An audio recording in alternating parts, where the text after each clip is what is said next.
काठमाडौँको रत्नपार्कबाट करिब 7 किलोमिटर दक्षिणमा अवस्थित कीर्तिपुर र चोभारको मध्य भागमा पर्ने प्राचीन नेवार बस्ती पाङ्गा हो।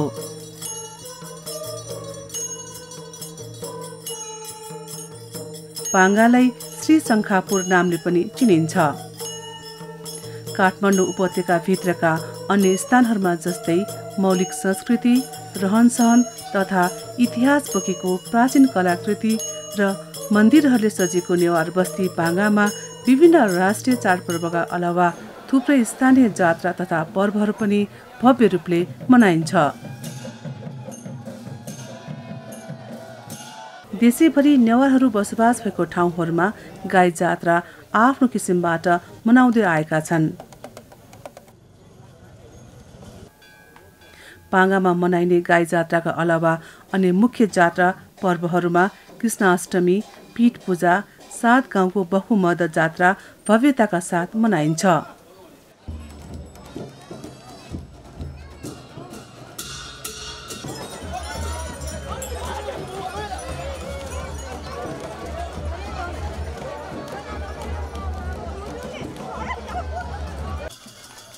व्यवस्थापनको दृष्टिले पाङ्गाको गाई जात्रा अथवा सापारू काठमाडौँ उपत्यका तथा अन्य स्थानहरूमा मनाइने जात्राभन्दा पृथक भएको देखिन्छ। गाई जात्रा जीवन, मनोरञ्जन र मृत्युसँग सम्बन्धित जीवन्त संस्कृति हो।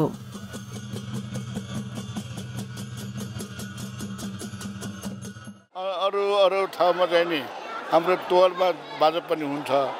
यो त्यो गाई त्यो गोरु भएर सबै कुरा हुन्छ, तर टोलीभरि मात्रै हुन्छ। अनि त्यहाँ एउटा काका डुल्ने पर्ने हो, डुलेर आफ्नै घरमा चाहिँ नि पिराउँछ, पूजा गर्छ, पिराउँछ सिटी। अन्त पनि त्यस्तै छ। अब हाम्रो पाङ्गामा जसले पहिलो गोसा निकालिन्छ उसैबाट सबै टोलभर मिलेर बोलेपछि सबै मिलेर त्यही हाजिरा पहिलो सुर त्यहाँ हुन्छ। त्यहाँबाट गणेशस्थानमा जान्छ, गणेशस्थानबाट त्यहाँबाट सुर भएर हुन्छ। सुर भएपछि जति डुल्ने पर्ने हो, डुलेपछि अनि त्यही घरमा मात्रै नबिरेकन अन्त पाउने त्यही। प्रत्येक वर्ष नेपाल सम्वत तिथि अनुसार गुलागा पारुको दिनमा मनाउने पर्व नै गाई जात्रा हो। गुलागा पारु अर्थात् परेवाको दिन मनाइने पर्व भएकोले यस दिनलाई सापारू पनि भन्ने गरिन्छ। प्रत्येक वर्ष भाद्र शुक्ल प्रतिपदाका दिनसम्म कुनै घरको सदस्यको मृत्यु भएमा त्यस घरबाट गाई जात्रा निकाल्ने गरिन्छ। यसलाई स्थानीय भाषामा थाचिना छोइगु भनिन्छ। यो स्वेच्छाले गर्ने तरनतारन परम्परा हो। यो शास्त्रीय परम्परालाई सहयोग गर्न स्थानीय बासिन्दाहरूको सहभागिता पनि उल्लेखनीय देखिन्छ। यो चाहिँ नितान्त व्यक्तिगत मनाइन्छ, जसले आफूलाई इच्छा लाग्छ अनि उसको नाममा यो मनाइने जात्रा हो। तर यहाँ एउटा कुरा के छ भने यो जात्रा मनाइसकेपछि उहाँको नाममा श्राद्धसम्म पनि गर्नु नपर्ने, ऊ सिधै चाहिँ स्वर्ग जाने र स्वर्गमा उसले बास पाउने भन्ने चाहिँ एउटा किम्वदन्ती छ। गाई जात्रा निकाल्ने घरबाट विशेष किसिमको तयारी गर्नुपर्दछ।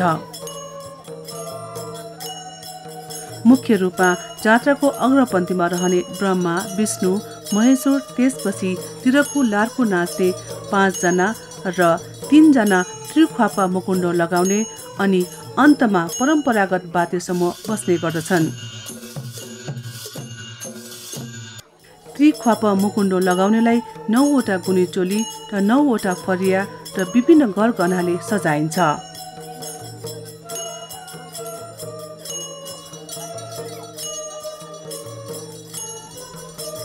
मृत्यु भएका व्यक्तिका तस्बिर छातीमा झुन्डाई विधिपूर्वक पूजा गरी जात्रा निकालिन्छ र पाङ्गाको तुसीटोल स्थित गणेश मन्दिर स्थानमा प्रस्थान गर्ने परम्परा छ।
पाङ्गा क्षेत्रभित्रका अन्य परिवारका दिवंगत भएकाहरू र विभिन्न मुकुण्डो लगाई गाईको प्रतिमूर्ति लगाएका एक जोडी गोसाई आफ्नो घरबाट पूजा गरी ढुसीटोल स्थित गणेश मन्दिरमा जम्मा भई राख्छन्।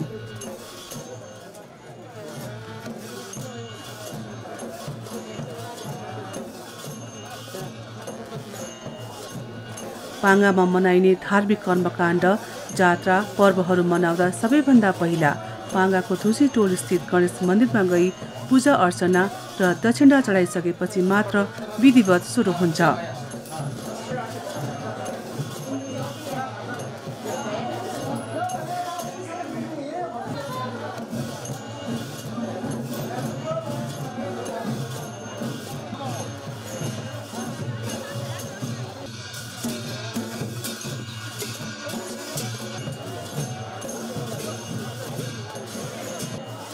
जात्रामा सहभागी ब्रह्मा विष्णु महेश्वर र तिरको लाटको नाच्ने 5 जना र अन्त्यमा सहभागीहरूले गणेशको दर्शन र दक्षिणा चढाई परिक्रमा गर्छन्।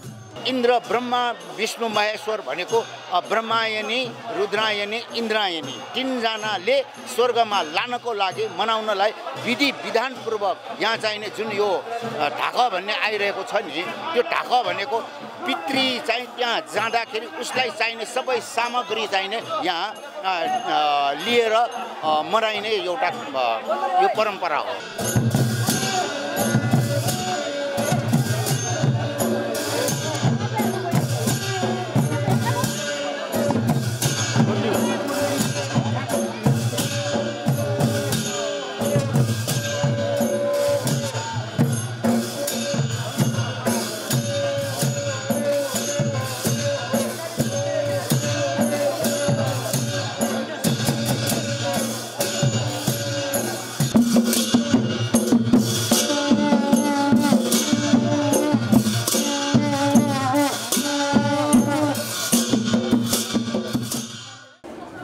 गणेश मन्दिरबाट सुरु भएको जात्रा पाङ्गाको मुख्य स्थान लाचीतर्फ लगिन्छ, जुन स्थानमा प्राचीन नारायण विष्णुदेवी बालकुमारी मन्दिर र नाट्येश्वरको परिक्रमा गरिन्छ र विशेष गरी ढाका पुच्चका सबैले बाजाको तालमा आराधना नृत्य गर्दछन्।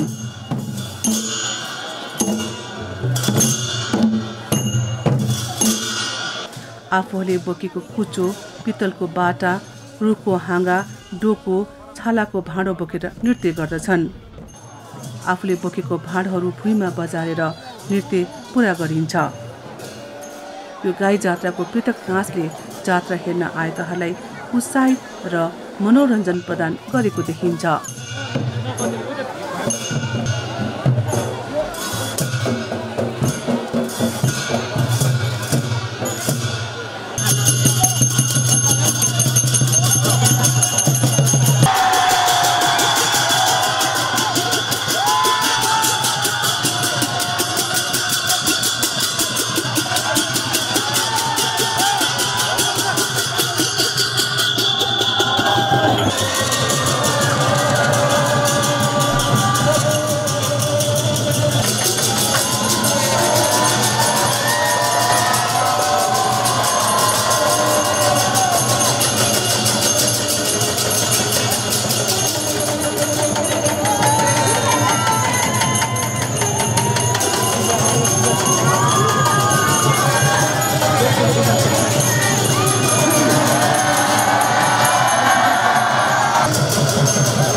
मनाउन चाहिँ सबै ठाउँमा मनाउँछ तर चाहिँ के एउटा भनेदेखि यो हाम्रो पाङ्गाको चाहिँ छुट्टै नै यसको छुट्टै पहिचान छुट्टै महत्त्व छ र त्यसैले गर्दाखेरि यहाँ धेरै जसो यो गाई जात्रा मान्नुको तात्पर्य चाहिँ अब सबैलाई थाहा भएकै कुरा हो र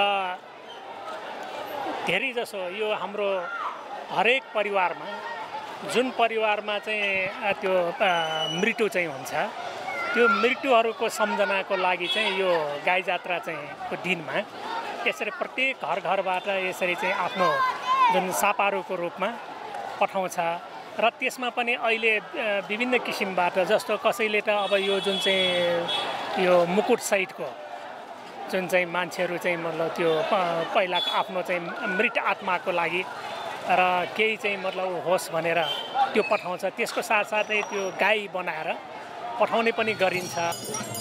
गाई जात्राका दिन परिवारमा दिवंगत भएकाहरूलाई स्वर्गद्वार खुल्छ भन्ने विश्वास रहिआएको पाइन्छ। गाई जात्राका दिन गएको 1 वर्षभित्र मरेका व्यक्तिहरूले बैतडी पार लाउन एक जोडी गाईको प्रतिमूर्ति बनाएर र नयाँ घर बनाएकाहरूले पनि घरमा प्रेत आत्माले दुःख नदिउन् भनी एकजना गोसाई बनाएर परिक्रमा गराउने चलन छ। यहाँको गाई जात्रा पछि इन्द्रदहमा गएर नुहाएर त्यहाँ चाहिने फटिकमा चढेर गाई यो हाम्रो पितृलाई चाहिँ स्वर्गमा पदार्पण गराउने एउटा परम्परा छ। अर्को कुरा यहाँ चाहिने 3टा त्रिफापा भन्छ। त्रिफापा भनेकै ब्रह्मा विष्णु महेश्वर हो। यिनीहरूले इन्द्रको आमाले यहाँ चाहिने दागी भएर आएर अनि उनीहरूलाई स्वर्गमा लानको लागि यो गरिएको हो। जात्राको क्रममा सहभागीहरू पाङ्गाको मूल पीठहरू देवी देवताहरू भएको ठाउँमा पुग्दछन्।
जात्राको एउटा रोचक प्रसङ्ग भने रुन्चे डराउने रोग लागेका बच्चाहरूलाई डोको बोक्नेले डोकोले छोपिदियो भने रुन्चे रोग निको हुने जनविश्वास अझै कायम रहेको पाइन्छ।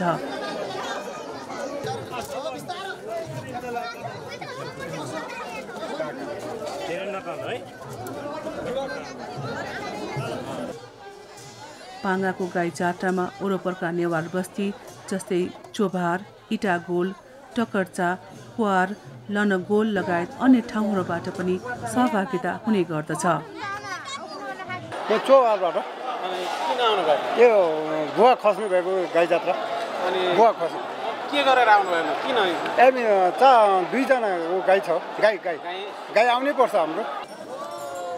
पाङ्गाको गाई जात्राको अर्को रमाइलो पक्ष छरेर बसेका सबै गाईहरूलाई एक ठाउँमा भेला गरी मूल गाई अर्थात् नाइके हलीले हलो जोत्दै पाङ्गाको दशल टोलमा अवस्थित प्रयाग पोखरीमा लगी बैतडी तराउने गरिन्छ।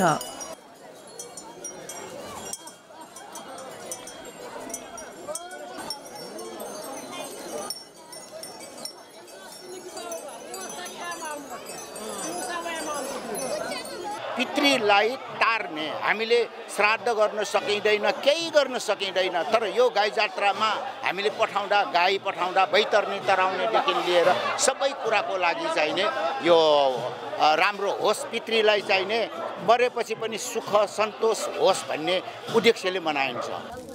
यस्तै आफ्नो दिवंगत परिवारको तर्फबाट फला, रोटी, फलफूल आदि खानेकुराहरू जात्रामा सहभागी भएकाहरूलाई दान दिने गरिन्छ।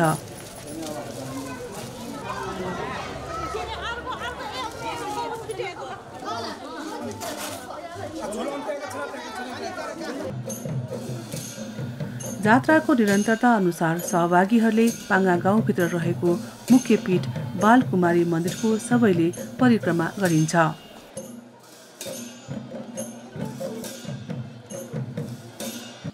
गाई जात्रा निकालेको घरबाट बजी नक ओनिगु अर्थात् खाजा खुवाउन जाने प्रचलन पनि साखलाग्दो छ।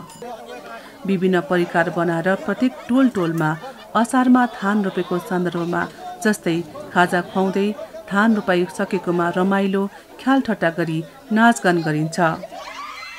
यसमा दर्शकहरूको उल्लेख्य सहभागिता रहेको हुन्छ, जसले गर्दा जात्रा हेर्न आउनेहरूलाई मनोरञ्जन दिने गरिन्छ। यसरी सम्पूर्ण गाउँ परिक्रमा गर्ने क्रममा मुख्य चोकहरूमा नृत्य, सडक नाटकहरूको साथै प्रहसन प्रदर्शन पनि गरिन्छ।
आफ्नो टोलबाट जात्रा प्रस्थान भइसकेपछि टोलवासीहरूले केराउ भिजाएको फलफूल, भुटेको गेडागुडी आदि घरबाट ल्याई बाँडीचुडी खाने गर्छन् र जात्रा हेर्न आउनेहरूलाई पनि खुवाउने गर्दछन्। जात्रा मलाई खुबै रमाइलो लाग्यो। पहिलोपटक मैले देखेको पनि धेरै राम्रो लाग्यो। मलाई यस्तो सुखद लाग्यो कि हेरेर जस्तो लाग्यो।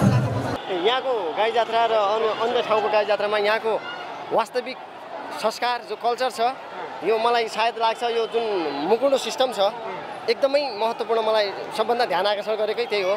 जुन कला, यो भित्र कला लुकेको छ, यसले सायद 16औं शताब्दीदेखिको कला संरक्षण गरे जस्तो लाग्यो। मल्लकालदेखि अहिलेसम्मको कलामा जुन अद्भुत क्षमता छ यहाँको कला शैलीदेखि लिएर यो मुकुलो सिस्टम एकदमै प्रभावकारी लाग्यो मलाई। मान्छे पनि धेरै अब नाच गान सबै राम्रो भएर फर्स्ट टाइम हेरेर छु म, देखेको थिइनँ मैले, राम्रो लाग्यो। अरू भन्दा यो डुवोले यसो गरेको रमाइलो छ कि राम्रो छ।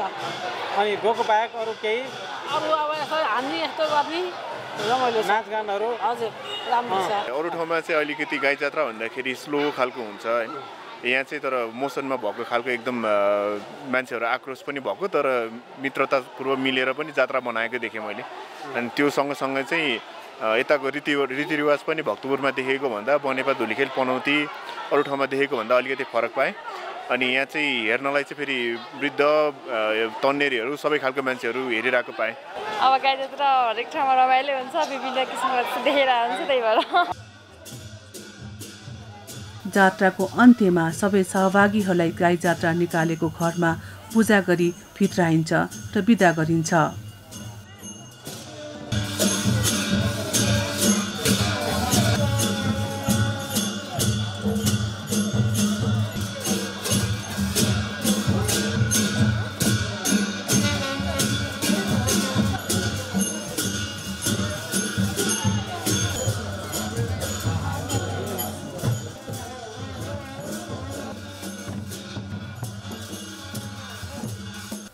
उनीहरू आफ्नो घरमा जान्छन् अनि आफ्नो घरमा पनि त्यसै गरी पूजा गरी भित्राइन्छ।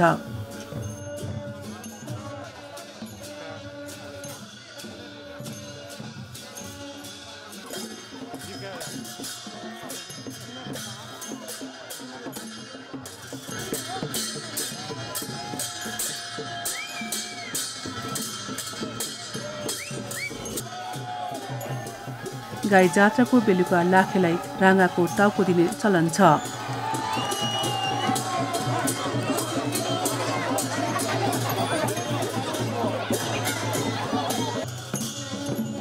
हरेक वर्ष पाङ्गाको बासिन्दाहरूले मनाउने यस्तो किसिमको गाई जात्रा पर्वले हाम्रो देश नेपालको प्राचीन अमूर्त संस्कृतिलाई छल्काएको देखिन्छ।